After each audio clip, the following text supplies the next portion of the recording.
Hello नमस्कार. तर चला आज ना मस्त असे भरले वांग्याची रेसिपी शेअर करते. एकदम झणझणीत आणि झटपट होणारी भाजी, कारण आपण ही प्रेशर कुकरमध्ये करणार आहोत. खोबरं घेतलेलं आहे. खोबऱ्याला मी डायरेक्ट स्टोववर भाजून घेतलं आहे.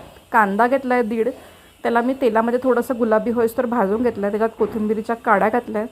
एक 2.5 चमचे ना मी त्यामध्ये शेंगदाण्याचा कूट घातलेला आहे, भाजलेल्या शेंगदाण्यांचा.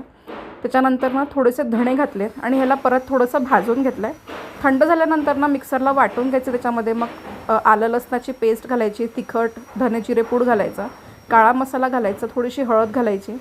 हे सगळं घालून ना ह्याला मिक्स करायचं, वांग्यांमध्ये भरायचं.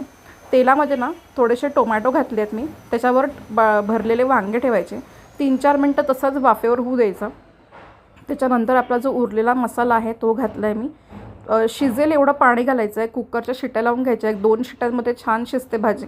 तुम्हाला जर कमी शिजलेले हवे असतील तर एका शिट्टीत पण छान मस्त भाजी बनवून